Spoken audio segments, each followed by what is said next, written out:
Good morning, students. I am happy to announce that we are gathered here to final round of Hindi debate. In the debate, two house, red and green house, will participate. Before start, I would like to express my all wishes to them, all the best students for both the teams. And firstly, we have decided from which house students first will be participating. Greenhouse student first they will give their opinion regarding to their topic and the greenhouse topic is the plastic वस्तुओं के उपयोग पर प्रतिबंध होना चाहिए। मैं green house का कहता नितिन अपनी बात इस मुद्दे से कहना चाहता हूँ कि हमारे जीवन हमारे घर और हमारे पर्यावरण में लगातार चलने वाली चीज एक साइलेंट किलर। जी हाँ, मैं प्लास्टिक की बात करने जा रहा हूँ जो कि लगातार हमारे देश में। जैसा कि आप सभी को पता है कि हम प्लास्टिक के प्रतिबंध के विपक्ष में हैं और आपके कहे अनुसार मैं ये कहता हूँ कि हम प्लास्टिक को और बनाने को नहीं कह रहे, हम प्लास्टिक को रिसाइकिल कर सकते हैं। और मैं ये कहना चाहता हूँ कि अगर धरती से प्लास्टिक हट जाए तो क्या धरती पूरी तरह से अप्रदूषित हो सकती है? क्या प्रदूषण पूरी तरह से विलुप्त हो सकता है धरती से अगर प्लास्टिक ना हो तो धरती को? भारत में साल 3.5 टन प्लास्टिक निकलता है, इसमें से कोई 25-30% तो रिसाइकल हो जाता है, बाकी तो नालों में ही पड़ा रहता है। अब आप बताइए कि हम क्या करें। 5 टन प्लास्टिक निकलता है, इसमें से कोई 25-30% तो रिसाइकल हो जाता है, बाकी तो नालों में ही पड़ा रहता है। अब आप बताइए कि हम क्या। प्लास्टिक पैकेजिंग से अनाज, दूध, सब्जियां और दवाइयों को लंबे समय तक सुरक्षित रखा जा सकता है। अगर ये ना हो तो छोटे किसान, व्यापारी और उपभोक्ता सभी को नुकसान होगा।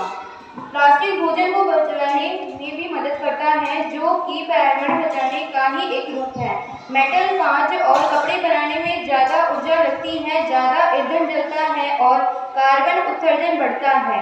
हाँ, यह सच है कि प्लास्टिक से पर्यावरण को नुकसान पहुंचता है, लेकिन इसका मतलब ये नहीं कि सारी सामग्री को बैन कर दिया जाए। हमें सिखाना होगा कि प्लास्टिक का सही तरीके से उपयोग कैसे करें। क्या आप ये मानते हैं कि समस्या प्लास्टिक नहीं बल्कि कचरा प्रबंधन की कमी है? अगर हाँ, तो बैन करने से कचरा प्रबंधन कैसे सुधरेगा? सुविधा नहीं दे रहा बल्कि आने वाली पीढ़ी को सजा दे रहा है। जिस चीज को मिटने में 100 साल लग जाते हैं, उस चीज का इस्तेमाल करना सबसे बड़ी मूर्खता है। धरती हमें जीवन दे रही है और हम धरती को ही प्लास्टिक का जहर बनाकर लौटा रहे हैं। क्या ये इंसानियत है? अगर आज प्लास्टिक पर बैन नहीं लगाया जाएगा तो कल हमारी सांसों पर भी बैन लग सकता है। जैसा कि अभी थोड़ी देर पहले आपने बोला कि हाँ, आप खुद ये बात मानते हैं कि प्लास्टिक हमारे पर्यावरण को प्रदूषित करती है, ठीक है? तो अब मैं आपको बता दूं कि हम लोग लगभग रोजाना 5 ग्राम माइक्रो प्लास्टिक यूज कर रहे हैं। इसका मतलब है कि एक क्रेडिट कार्ड जितना माइक्रो प्लास्टिक डेली हमारे शरीर के अंदर जा रहा है। क्या ये सही है? अब क्या हमारे शरीर में ऑर्गन्स की जगह प्लास्टिक होगी?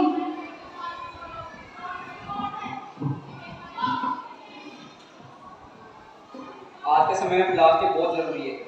जो प्लास्टिक रिसाइकल होता है उससे रोड भी बनती है। तमिलनाडु, कर्नाटक, केरला जैसे क्षेत्रों में 40,000 किलोमीटर से ज़्यादा रोड बन चुकी है जिसकी प्लास्टिक की, और भी रिसाइकल होने वाली प्लास्टिक की। प्लास्टिक से ही दवाइयाँ, बाकी जो चीज़ें हैं, दवाई हो गई, वैक्सीन हो गया, ये सिर्फ प्लास्टिक से ही होता है। और बाकी जो धातुएँ होती है उनसे बहुत कम होता है। अगर प्लास्टिक फैक्ट्री से बहुत लोग रोजगार प्राप्त है। अगर प्लास्टिक फैक्ट्री को ही बंद कर दिया जाए तो उन लोगों को क्या होगा जिन्होंने उन फैक्ट्रियों से परिवार को पाला है? सरकार उनके लिए क्या व्यवस्था करेगी?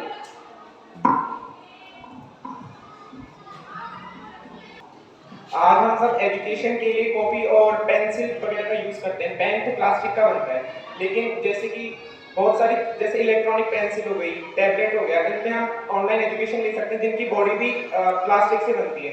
प्लास्टिक हर चीज में यूज होता है। जैसे कि फ्रिज है, फ्रिज की पूरी बॉडी अंदर से प्लास्टिक की बनी रहती है। अगर प्लास्टिक की जगह कोई और उसका मेटल यूज करेंगे तो वो आम आदमी फिर जैसी बेसिक चीज़ों को अफोर्ड कैसे करेगा? प्लास्टिक का उपयोग करना हमारी मजबूरी और यही मजबूरी बताती है कि बदलाव कितना ज़रूरी है। अगर आग लगी हो तो हम ये कहकर नहीं बैठ जाते कि सब तो जल ही रहे, हमें उसका बुझाने का प्रयास करना चाहिए।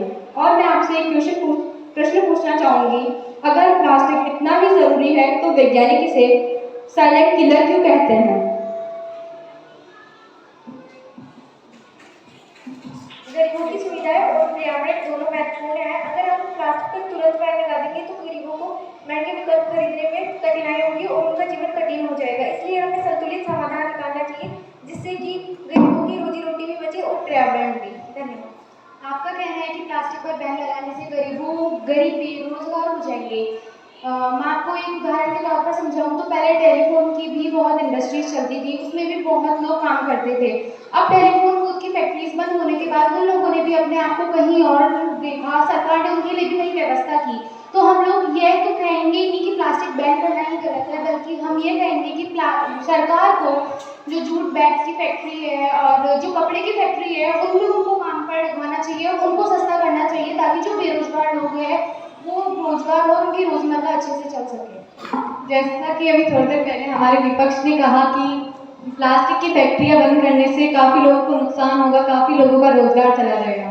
तो मैं आपसे यही पूछना चाहूँगी कि जो लाइक ये तंबाकू वगैरह होता है, सिगार वगैरह होता है, इन सब की भी फैक्ट्रीज होती हैं, अगर ये सब बंद हो जाए तो मतलब आप कहना चाह रहे हो कि इन सबको भी बंद नहीं करना चाहिए? ये भी तो हमारी हेल्थ के लिए उतना ही घातक है जितना कि प्लास्टिक है। वो सब चीज़ें तो अगर जो लोग उनका यूज़ कर रहे हैं वो उनके लिए घातक है, लेकिन प्लास्टिक तो हर उस इंसान के लिए घातक है जो उसका इस्तेमाल भी नहीं करता। यहाँ तक कि घर में पल रहे बच्चों के अंदर भी कई माइक्रो प्लास्टिक के कण मिले हैं। तो क्या आपका कहने का मतलब है कि तंबाकू वगैरह ये सब इन सब की भी फैक्ट्रीज फिर हमें चलानी चाहिए? आपने बायोप्लास्टिक का नाम सुना है? बायोप्लास्टिक एक ऐसा प्लास्टिक है जो जैसे बाकी रसायन गलते हैं ना वैसे गल जाता है पर्यावरण में। दूसरी बात, जो वैज्ञानिक अंतरिक्ष यान और ये सब चीज़ें होती हैं इनमें भी तो प्लास्टिक का उपयोग होता है।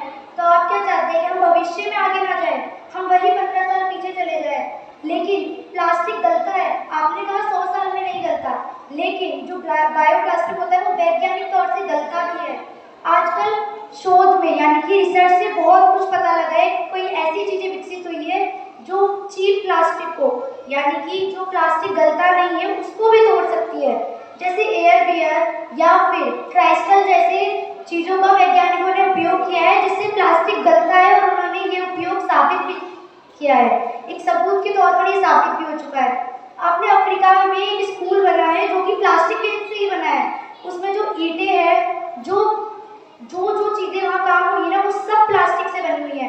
अब आप बताइए, माना डेवलप कंट्री प्लास्टिक को बंद कर रही है लेकिन वो प्लास्टिक पर प्रतिबंध नहीं लगा रही है, वो सिंगल यूज प्लास्टिक पर प्रतिबंध लगा रही है।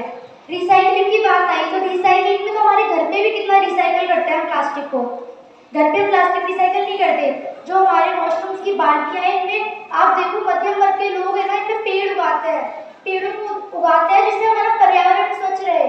दूसरी बात बताती हूँ, जो प्लास्टिक की थैलियाँ आप बोल रहे हो ना जूट बैग, उन्हें धोने में कितना पानी लगता है ये आप जानते हैं? जूट बैग यानी कि 20 से 30 रुपए जो एक मध्यम वर्ग या निम्न वर्ग का आदमी कभी अफोर्ड नहीं कर सकता। इसलिए प्लास्टिक हमें वैसा यूज करवाता है जो पूरी जीविका यानी कि निम्न वर्ग के लोग भी अपनी जीविका को चला सके, ना कि केवल अमीर लोगों को देखकर ये बनाया जाता है।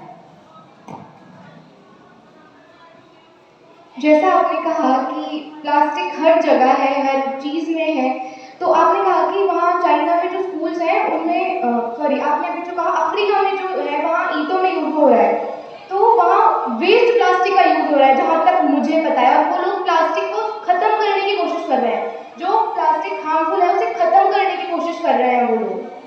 तो प्लास्टिक हमारा टॉपिक यही क्यों है कि हम लोग चेंज चाहिए, हमें प्लास्टिक को हटाना होगा, कम्प्लीटली हटाना होगा अगर हमें प्रदूषण को रोकना है। तो अगर हम उसको पूरा हटा देंगे तो आपको ये पता है कि जो मैन्युफैक्चरिंग इंडस्ट्रीज है प्लास्टिक की, वो 3 लाख करोड़ का टर्नओवर होता है, उसमें जो लोग काम कर रहे हैं वो सब कैसे करेंगे, तो आप उसको ज़्यादा प्रेफर करेंगे कि जिसमें ज़्यादा पैसे लगे? आप किसको लेके आएंगे? प्लास्टिक की जगह इतने सामान यूज़ होते हैं प्लास्टिक के, उनकी जगह किन चीज़ों का इस्तेमाल करेंगे? आप मुझे ये बताएं। और अगर हम लोग उनको इस्तेमाल करेंगे दूसरे किसी मटेरियल के सामानों को, तो उसमें ज़्यादा पैसा लगेगा जो सब अफोर्ड नहीं कर सकते, और उसमें हमारी इकोनॉमी भी डाउन जाएगी। माफ़ कीजिएगा, लेकिन इसका जवाब हम पहले दे चुके हैं कि तंबाकू वगैरह से रिलेटेड मैंने इसका आंसर दिया था आप लोगों को पहले कि फैक्ट्रीज वगैरह। तो हम क्या एक जगह एक प्लास्टिक को रगड़ना चाह रहे हैं कि हम लोग ह्यूमन्स हैं, हम लोग ग्रोथ करते हैं, तो अगर हम लोग ग्रोथ नहीं करेंगे तो हम लोग भी नॉन लिविंग थिंग्स हो जाएंगे। तो हमें ग्रोथ करनी होगी, हमें प्लास्टिक भी हम नहीं बनाएंगे, तो हम प्लास्टिक की जगह कुछ और नहीं बना सकते हैं।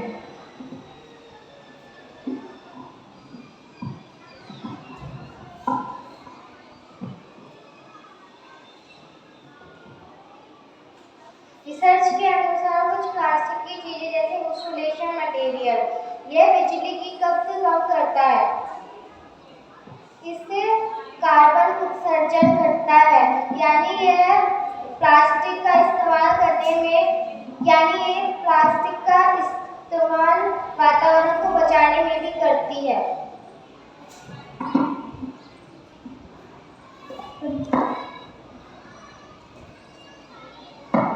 खोज में यह पाया गया है कि समुद्रों में 2050 मछलियों से ज़्यादा, पानी से ज़्यादा मछलियाँ पाई गई है। प्लास्टिक से ज़्यादा मछलियाँ पाई गई है। पाई जाएंगी अगर वही प्लास्टिक का अध्ययन वो मछलियाँ उस पानी में रहकर करेंगी। मुझे ये बताइए, ये कचरा वहाँ प्लास्टिक या कुछ जल पर थोड़ी जा रहा है, इंसान ही तो फेंक रहे हैं ना। तो पहली बात ये कि हमें जागरूकता बढ़ानी चाहिए इंसानों में कि प्लास्टिक का यूज़ आप एक नेगेटिव तरीके से मत देखिए। ये बात आप जानते हैं कि एक सिक्के के दो पहलू होते हैं, फ़ायदा और नुकसान। उसके जितने फ़ायदे हैं उतने नुकसान भी हो सकते हैं, लेकिन अगर हम उन फ़ायदों को बारीकी से देखें, उन पर लोगों के प्रति जागरूकता बढ़ाएं ना, तो हम उन फ़ायदों को अपने डेली यूज़ में यूज़ कर सकते हैं और उन नुकसानों को नष्ट कर सकते हैं। और पहली बात आप कह रहे हैं कि प्लास्टिक को प्रतिबंध मतलब पूरी तरह खत्म कर देना चाहिए। आप जानते हैं आने वाला युग AI और रोबोट्स का होगा, जिनके सेंसर, वायर्स, चेजिंग सब में प्लास्टिक का उपयोग होता है, और वो भी हायर ग्रेड प्लास्टिक का। वायर्स, जैसे कि वायर्स मोबाइल में क्या प्लास्टिक का उपयोग नहीं है? इलेक्ट्रॉनिक्स में क्या प्लास्टिक का उपयोग नहीं होता? हर चीज़ में प्लास्टिक का उपयोग होता है। आप कैसे कह सकते हैं कि प्रतिबंध करने से प्रदूषण सही हो जाएगा? सबसे बड़ी बात, हमें जागरूकता बढ़ानी है, लोगों के प्रति ये बताना है कि प्लास्टिक हमारे लिए हानिकारक है, मगर हम उसे फायदे भी कर सकते हैं। आप जानते हैं भारत में 60% प्लास्टिक रिसाइकल होता है। 60% एक बहुत बड़ी प्रतिशत है कि 60% प्लास्टिक रिसाइकल हो रहा है, और जो 40% है ना, उसमें भी कचरा प्रबंध अपना पूरा योगदान देंगे। हमें कचरा प्रबंध सुधारना है, ना कि केवल प्लास्टिक पर प्रतिबंध करना है। हजारों करोड़ पैसा खर्च होता है उस 40% प्लास्टिक को ख़त्म करने के लिए, उस 40% प्लास्टिक पर रोक लगाने के लिए। और मॉडर्न वायर इंसुलेटिंग भी गवर्नमेंट ने लॉन्च कर दिया है। आजकल वायर इंसुलेटिंग भी मिलने लग गया है, जो AI के अंदर यूज़ किया जा सकता है। सिर्फ प्लास्टिक ही नहीं है जिसका हम AI बनाने के लिए, रोबोट बनाने के लिए यूज़ कर सकते हैं। जैसा आपने भी पहले बोला था कि अफ्रीका में एक स्कूल में उन्होंने प्लास्टिक का यूज़ किया, उन्होंने आपने खुद बोला वेस्ट प्लास्टिक। इनका आंसर तो आपने दिया था ना, वेस्ट प्लास्टिक का यूज़ किया था। तो प्लास्टिक एक तरह से प्लास्टिक का वापस तो यूज़ हुआ ना, वो तो प्लास्टिक का एक बहुत बड़ा एडवांटेज है। जब पहली बार टेलीफोन बना था तो उसके लिए सबसे बड़ा चैलेंज था कि उसकी बॉडी किस मेटल से या किस चीज़ से बनाई जाए, तब प्लास्टिक आ गया है। तो प्लास्टिक की वजह से टेलीफोन का भी आविष्कार हुआ था। और आज कितनी सारी चीज़ें जैसे इलेक्ट्रिकल अप्लायंसेज है, जैसे कि स्विच बोर्ड, ये भी तो प्लास्टिक के ही हैं। और बहुत सारे यूटेंसिल्स जो हीट और इलेक्ट्रिसिटी के इंसुलेटर होते हैं, उनके अंदर भी तो प्लास्टिक का यूज़ होता है ना।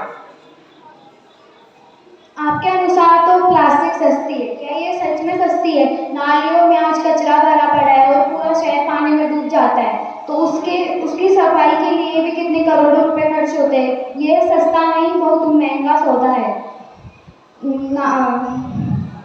नदियों में मछलियाँ, रोडों पर घूमती गाय आज प्लास्टिक खाकर मर रही है। क्या यह है हमारी तरक्की?